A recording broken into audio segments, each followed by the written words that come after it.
Hello everyone. Today I am going to discuss about the NCERT chapter 4 Geography for class 6, that is maps. As you all know about the maps, maps is a very important things in the geography. So let's start the discussion of the question and answer. Before start, I will request all of you to read through the chapter, all the hard spelling, underline all the hard spelling, and make sure you practice all the question and answer. So, what is a map? Here you can get a map is a representation or a drawing of the earth's surface or a part of it drawn on a flat surface according to a scale. But it is impossible to flatten a round shape completely. So it is the definition of the map. And what is the maps are advantages of maps are why we found maps are important for us or useful for us. And you can get the answer here. Maps are useful to us for various purposes. One map shows a small area and few facts. Another map may contain as many facts as a big book. When many maps are put together, we get an atlas. So what here we get, that is what is map, what is its advantage. But what is the difference between globe and a map? Differentiate globe and map. You can get the answer here in the starting section. That is, a globe can be useful when we want to study the earth as a whole. But when we want to study only a part of the earth, as about our country, state, district, towns, and village, it is of little help. In such a situation, we use map. So where we use globe and where we use map, or what is the difference between globe and maps, you will get in the first few lines. And you can get the answer question like this also, that is, what is the limitations of the globe? See, here you get that globe has limitations. So you can get the answer like this way, a question like this way also, that is, what is the limitations of the globe?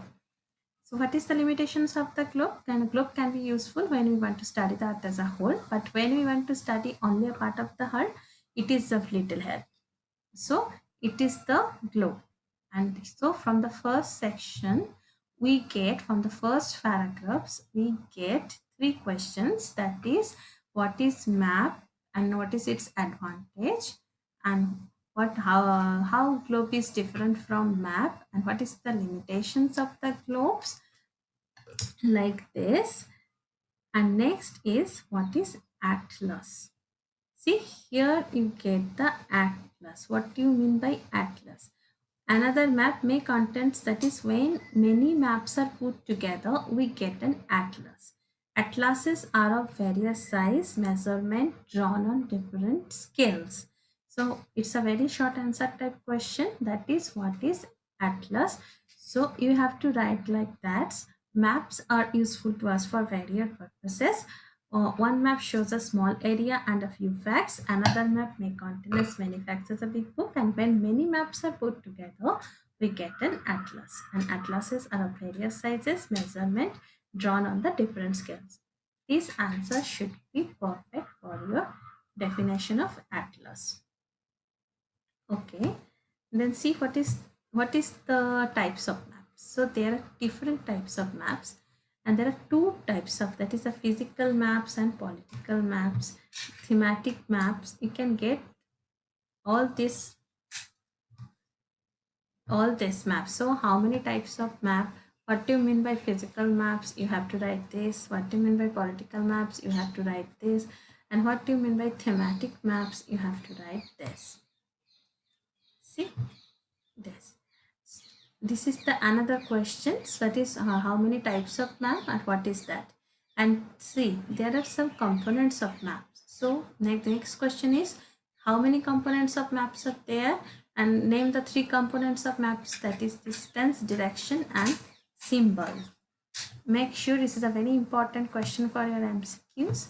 What is this? The three, what are the components of maps? That is distance, direction, and symbols. Now, next is that What do you mean by scale? Scale is the ratio between the actual distance on the ground and the distance shown on the map. This is the answer for very short answer type questions. But if you get 2 marks questions, then you have to write the example. What is scale? And scale is the ratio between the actual distance of the ground and the distance shown on the map, and you have to give the example. Why scale is important? Scale is very important in any map. If we know the scale, we will be able to calculate the distance between any two places on the map. So what is scale and how it is useful to us? So you can get the answer like that. The scale is very important in any map. If we know the scale, we will be able to calculate the distance between any two places on the map. So there are large areas like continents or countries are to be shown on a paper. Then we use a small scale and we scale the large scale. As you know about the small scale industries, large scale industries, but in geography also we have this term, that is the small scale map and that is the large scale map. So underline this whose that is the map shows 500 kilometer of the ground is a small scale, and above 500 kilometer meters only on the ground is the large scale. It's a normal things, that is large scale maps give more information than small scale maps. Underline this line. This is again important for MCQ, that is which map give us more information, large scale or small scale, and you have to choose the option, and your option should be large scale. Now the directions. What is the directions?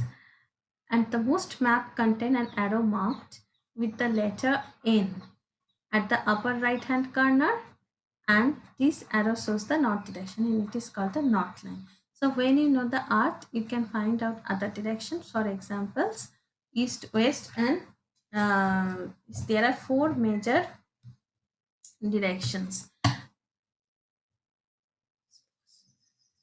You follow the, see here we get the example of a map. Again, I told you, observe the map very carefully. You can get this map and get a questions from this. That is how you look at your school. It is north direction or in the south directions of this. Next come, it's what is the cardinal points. You can see the cardinal directions here. So the full form of each and everything, that is the northeast, southeast, southwest, northwest. See, this is the cardinal points where everyone thing is in. It will be better if you practice this drawing along with the question and answer. It's very good for the answer if you give this drawing. See, and how you can find the directions of the community center from the above given figure, above given maps. So you can say that is the northwest, that is the southwest from my house. So for your understanding of maps, you can get the above like map and you can get a question from there. So where the school located, whether this is in the northwest or whether this is in the southwest. So make sure you can understand all the cardinal directions or cardinal points. Then is what is symbol? What is symbol? It's another important thing, components of the map, that it is not possible to draw on a map the actual shape and size of the different features such as building, roads, bridges, trees. So they shown by using certain letter, shades, color, pictures, line, and these symbols give a lot of information in a limited space. So this is with the use of these symbols, maps can be drawn easily and are simple to read. So even if you don't know the language of an area and therefore cannot ask command for directions, you can collect information from maps with the help of these symbols. So what is the symbol and how we can use this? We can get the answer from here. As you all know about the Google map, wherever you go, we search in the Google map like this, same thing here. And for mountain, we use the triangles and we color it brown. So here is the same thing. Like it, and it is the important thing of a map, that is symbol. See, you can know the advantages of symbol here, because you can't put an entire building in the map, can put an entire roads on the maps. So, and so it is the important of the symbols. So underline this line, that is, maps have a universal language that can be understood by all, and there is an international agreement regarding the use of these symbols, and these are called the conventional symbols. So what do you mean by conventional symbols? And the international agreement regarding the use of symbols is known as conventional symbols. And which language maps follow? Now maps follow a universal language. And again, let's see, scroll down, you can see some of the symbol here.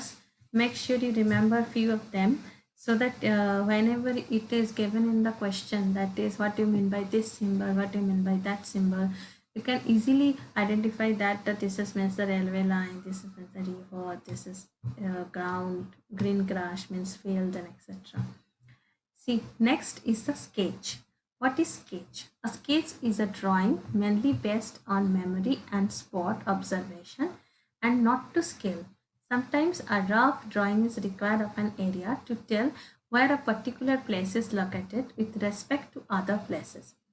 So what is sketch? And you normally know the sketch of the area, a sketch of a garden, a sketch of a house. You can use to do that. So, and write the answer, that is, a sketch is a drawing mainly based on a memory and spot observation, and not to scale. Sometimes a rough drawing is required of an area to tell where a particular place is located with the respect to other places. See, you can know, and this is called the sketch map. So above you can get a sketch map. So if you get this map in your question, you can easily understand that this is a sketch map. And if you get the question of what do you see in the maps, or what is this, then you can easily write that this is a sketch map. So please remember, you know that sketch map. A plan. A plan is a drawing of a small area on a large scale. A large scale map gives lots of information, but there are certain things which we may sometimes want to know. For example, the length and breadth of a room, which cannot be shown in the map. At that time, we can refer drawing drawn to scale called a plan. You know, you have a plan of a house, plan of a garden, you have a plan. To it is means that we make sure that a plan we need to find out the actual distance, actual length, breadth, or actual projects. So again, I will tell you, practice all the question answer, read the chapter carefully, underline all the hard spelling, and practice the exercise question also. It is also very important for you. And make sure you underline all the important aspects, so that it will help you in the MCQ sections. And learn the picture also. In the current education system or education policy, you will get most of the picture, because they will judge your concept. So make sure you learn the picture also. Thank you. If you like my videos, like, subscribe, and share. And thank you for watching my videos. There are few questions I upload also. Please follow. Thank you.